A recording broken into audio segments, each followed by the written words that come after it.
This all started a few years ago. I remember every detail as if it was yesterday. What was her name? Well, that's not important to how this story turns out, and I don't really want to hurt her, at least not any more than I have to, so let's just call her Amy. Amy was intelligent, attractive, full of energy, that shining speck of gold in a sea of dark sand, the one who catches your eye and changes you forever. I felt an immediate attraction to her, the sort of thing you read about, that spark, the instant connection. Amy was the one.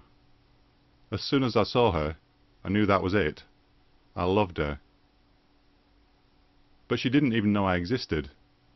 Me with all this love to give, and no way to explain, no way to show her how much she meant to me, how much I could mean to her. In time.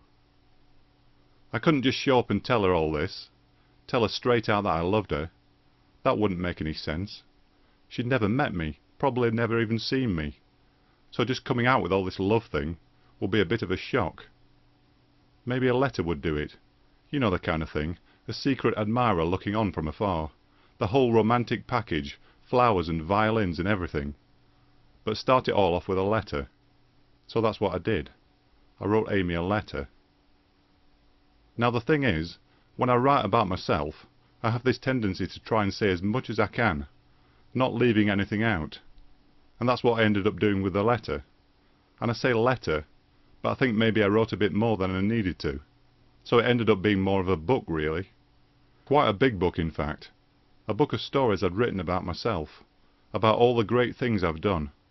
Just to explain to her, to let Amy know, well, I suppose I was trying to describe how wonderful I am, and what I could do for her, how happy I could make her. And oh yeah, how much I loved her. That was the important bit. All the other stuff was just filler. If she only understood one thing, I wanted her to know about my endless, undying, unconditional love for her. I loved that girl, I really did.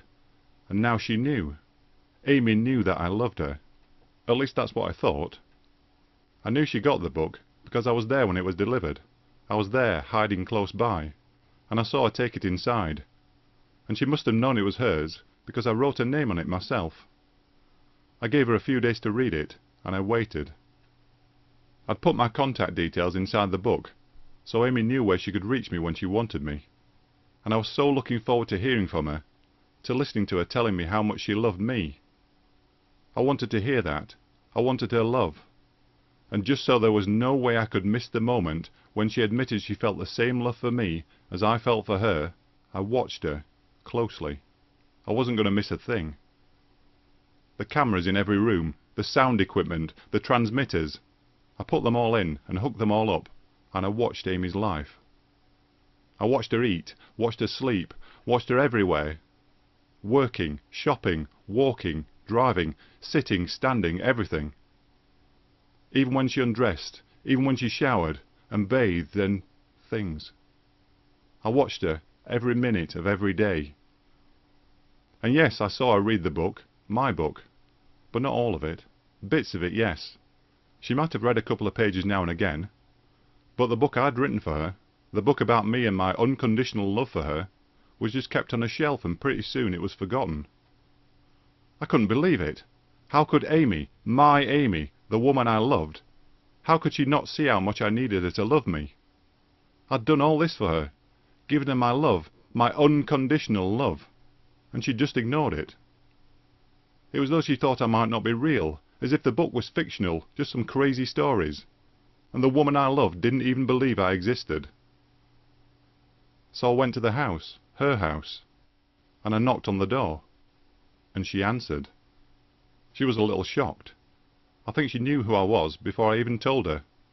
But when I did tell her, she tried to close the door on me and shut me out. But I was stronger. I pushed it open and went in, and she fell back, and I stood over her while she lay on the floor, crying, terrified. And I told her. I said the words directly to her, in person, so there could be no mistake. I love you, I said. I love you, and I want you to love me too. She stared up at me as if I was some kind of monster, some evil thing who wanted to hurt her. But I didn't want to hurt her. I just wanted to show her how much I loved her. I'd given Amy my love, my unconditional love, and all I wanted was for her to love me in return.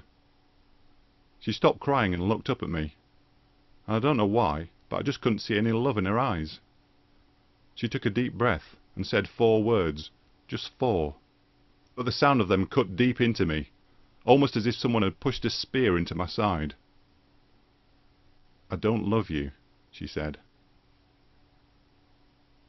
She could have done anything, said anything, and I would have forgiven her, anything except that.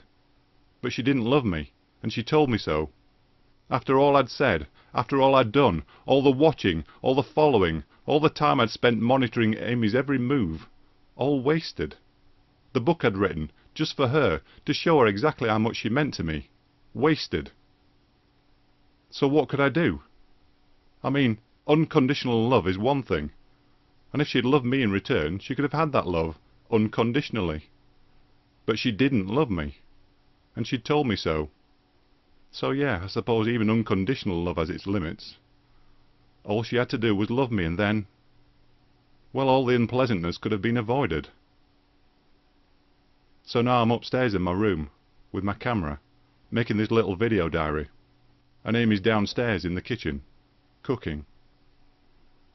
No, she didn't change her mind, not even after I threatened to punish her for not loving me. The more I explained how bad it would be for her if she didn't return my love, the more determined she was to let me know that she could never love someone like me, especially, she said, now that she knew what I was really like. Well, she had her chance, and now there's no turning back. Amy's in the kitchen, cooking. It's an old house, with a huge open fire and a spit for roasting the meat. The fat will be popping and sizzling as it drips onto the flames. All she had to do was love me. The offer was there. Accept my love unconditionally, or... Well, Amy made her choice, and now she's in the kitchen, cooking. The smoke goes up the chimney, and you can smell it in the air, the smell of hot, seared flesh, blackening on the outside, but still firm and tender on the inside. And it seems like only yesterday, but all this happened long ago, years ago, and years later, Amy's still there in the kitchen, cooking. And it'll be a long time before she's done.